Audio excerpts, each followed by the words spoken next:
Chapter yeah. Chapter 13 covers the brain and the cranial nerves.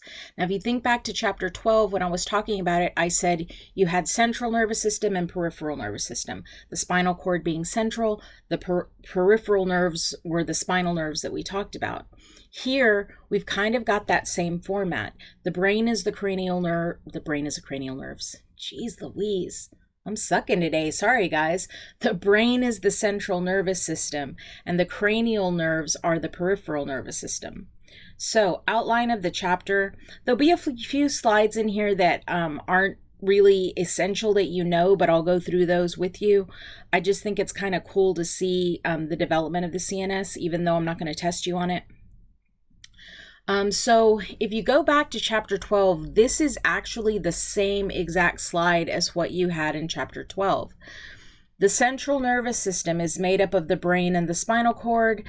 Functionally, they receive sensory information. They integrate and evaluate the input it receives. Is it important? Do I ignore it? Do I need to take action right away? It stores some information, so it makes memories from some information. And when necessary, it will initiate a reaction. It will actually move your hand away from a painful object or something like that.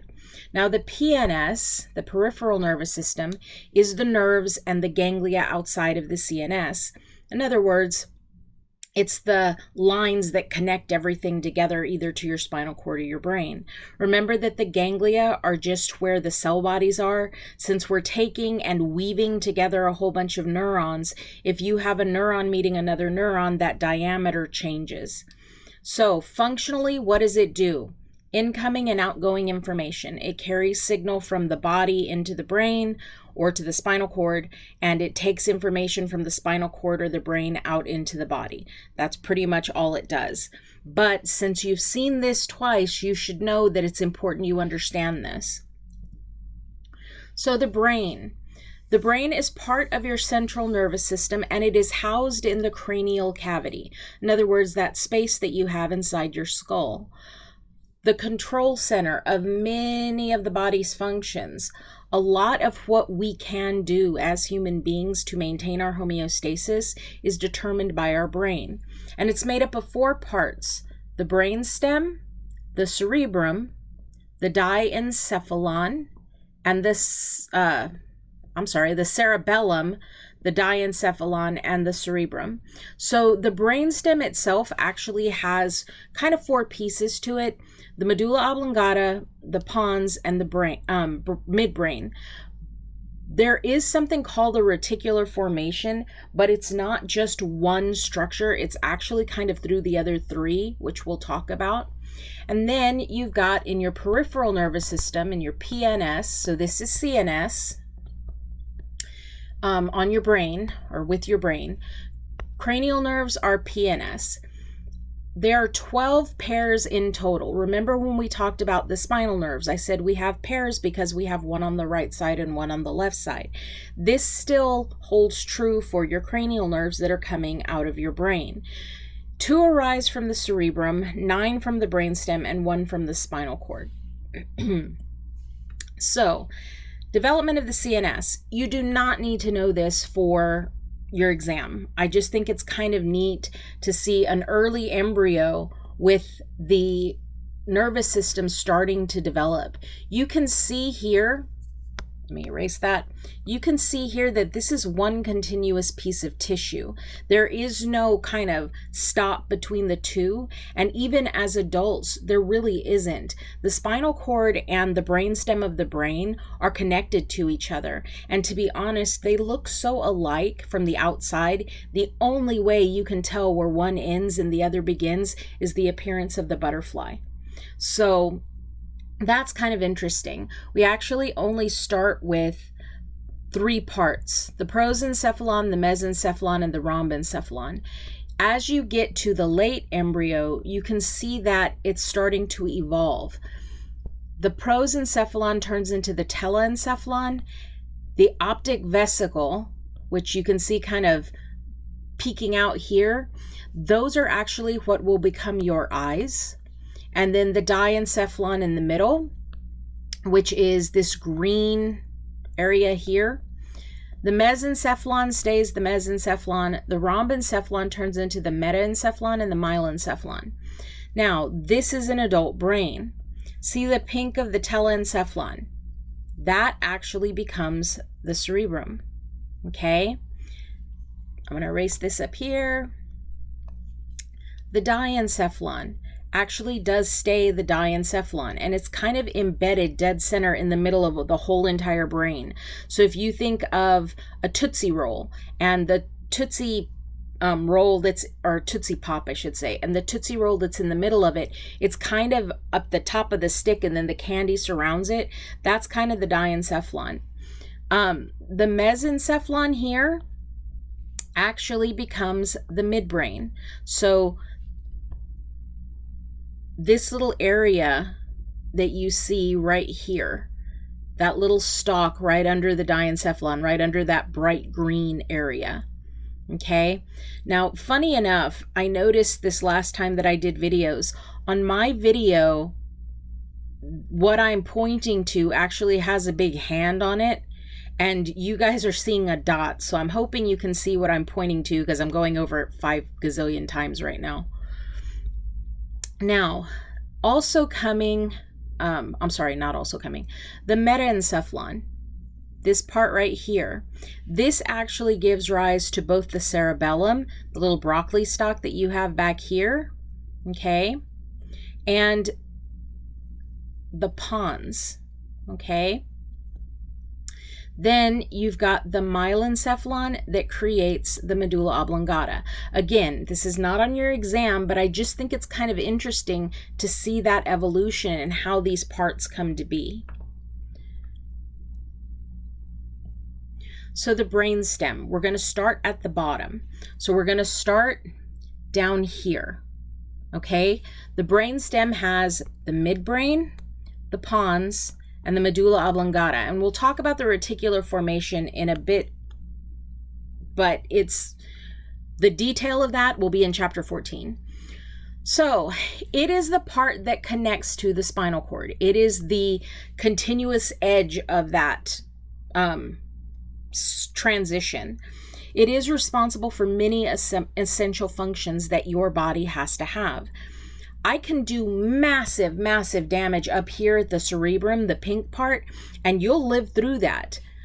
Barely any damage down here to the brainstem can be super critical. And you'll see why when we start discussing the actual functions of the brainstem. Because in reality, a lot of our functions that keep us alive are controlled here. So if you damage that, those functions are no longer viable. So the base, we're going to start with the medulla oblongata right here. Okay, this is where we're starting. So all I've done is I've taken the big part, the cerebrum, off, and you can see the medulla oblongata here, and you can see it from the kind of back angle here. Imagine somebody is looking away from you, except they're kind of looking to the side. That would be where you would see this. This is the lateral side. This is the posterior. So the medulla oblongata is the most inferior portion of the brainstem, and it is continuous, like I said, with the spinal cord. It has sensory tracts and motor tracts. Remember, tract is just a fancy way of saying pathway. Now, something else, this is common sense. This isn't even science. If I have to have a path to the brain, the upper part of the brain for processing, I have to actually have a path. If I'm going to connect Kingsville to Ricardo, there has to be a road that connects us. So these tracks I'm talking about are just where information comes up from the spinal cord to get up here, and for where information comes down from the brain to go down here. So again, makes sense, sensory and motor tracts. You also have cranial nerve nuclei. So remember we talked about the ganglia, and the ganglia is where you have the cell bodies kind of gathered together. So instead of having this nerve, you've got kind of this bump in the peripheral nervous system because there's this collection of cell bodies. The nuclei, that word in reference to your central nervous system, is the exact same thing, only we're calling it something different because it's in a different location. So the ganglia are where the cell bodies are all put together in this big bump in the peripheral nervous system. But the nuclei are where all of these cell bodies are gathered together inside of the central nervous system. So we have the cranial nerve nuclei, in other words, where the cranial nerves meet up with another cell. We have some other related nuclei and part of the reticular formation, which again, I will talk about, is just going to be a little later. Although superficially, I said this before, the spinal cord and the medulla oblongata look continuous, internally the organization is different. If I were to slice up the medulla oblongata and the spinal cord like a ham, eventually I would see the butterfly that we saw in chapter 12. That's how I know I'm at the spinal cord now instead of in the medulla oblongata. So looking at functions, the nuclei function. Well, they're centers for reflexes that regulate things like your heart rate, your blood vessel diameter, which would control your blood pressure, okay? Respiration, your breathing, being able to swallow, vomiting, hiccuping, coughing, sneezing. We cough because we're trying to dislodge something from our lungs. We sneeze because there's something in our nose that shouldn't be there. So if you look at these functions, just these functions by themselves, these are essential for us to survive. If I can't control my heart rate, I'm dead. If I can't control my breathing, my respiration, I'm dead. This is why I say you can do massive damage to the cerebrum, but the brainstem, not so much. Okay? Now the pyramids. Okay, so if you look here, there's the pyramid. Okay, you can kind of see it's a bulging looking thing. It kind of pooches out a little. These are the descending tracts that are coming from your brain. So here's your brain. And there are motor tracts coming down to basically control what your body is doing. The thing is, when that happens, they don't come down straight like that.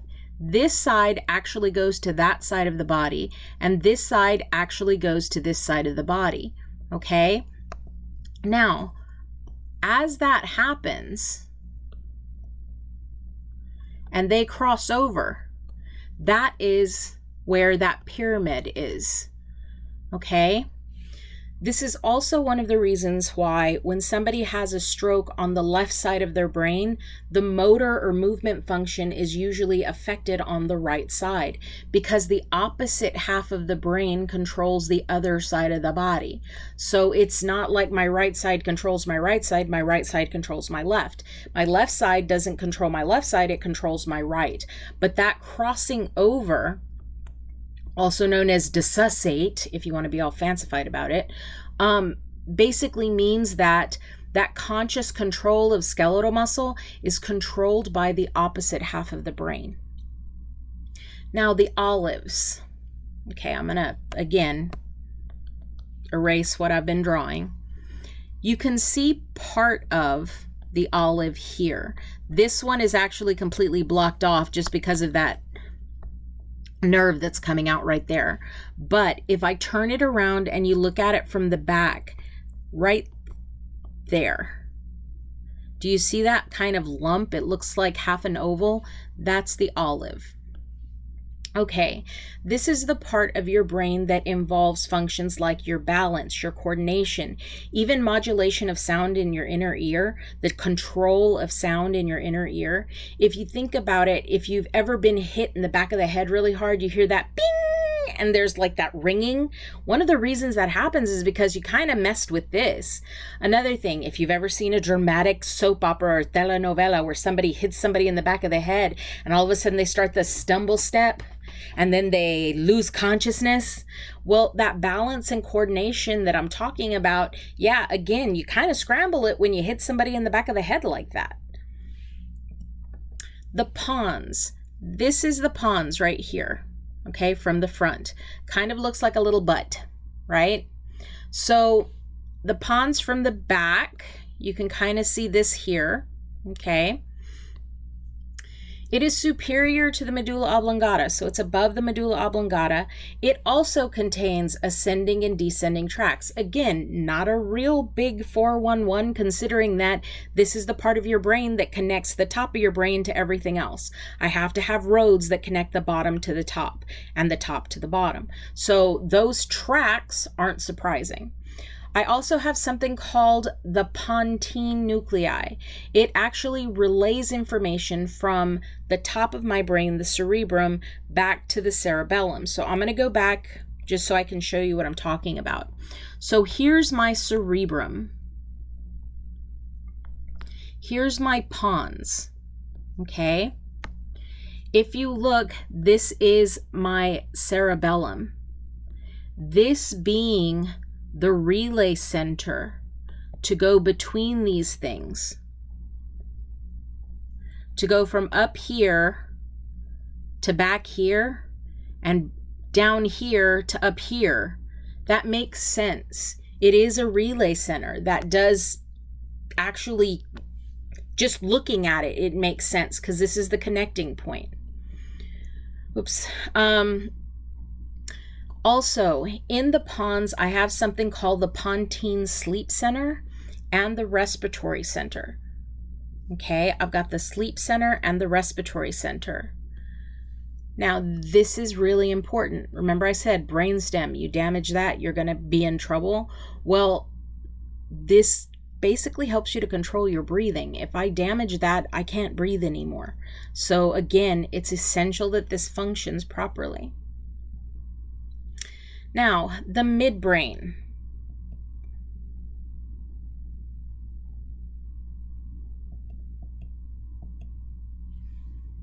See this little thing right here in the middle? That's the midbrain. Okay, so that's what we're talking about right now. It's the smallest region of the brainstem, and you've got two posterior mounds to it. You've got the superior colliculus and the inferior colliculus, okay? So here's my midbrain. From the back, there's my midbrain, okay? So it is the smallest region of the brainstem. Like I said, you've got two primary places, the superior colliculus and the inferior colliculus. So the superior colliculus, it controls visual reflexes, controlling movements, or the visual reflexes controlling movements of the head, the eyes, and the body toward visual, auditory, or tactile stimuli. So what do I mean? You ever notice that if there's a blinking light, you tend to turn and look at it? That's visual stimuli. If you were sitting in a room and all of a sudden there was a crash in the back of the room, you would immediately shift your body around to see what happened, right? That's auditory or listening stimuli or hearing stimuli. Tactile stimuli. Everybody does the joke where you tap somebody on the shoulder, the opposite side that you're standing on, but they always look the direction that they've been tapped. That's actually a reflex action to look and see where something is because it touched you on that side of your body. So this superior colliculus here is controlling those movements of you responding to visual, auditory, or tactile touch stimuli. Now the inferior colliculus, that's this little dude right here back. Whoops, I'm completely messing that up. It's that little dude right there. Okay. Again, this is still midbrain, but it's just a specific part. It's involved in hearing and it's integral to the auditory pathways. It has to be there. If it isn't there, auditory pathways don't work. So it's integral to the auditory pathways. Let's see, connecting your central nervous system to your inner ear. So it actually does connect those two things from your inner ear hearing to the part of your brain. The collateral branches go from the superior to the inferior colliculus to provide auditory input to stimulate visual reflexes. Basically meaning that I guess action of us turning around to look at something when we hear something, that's actually connecting the two together.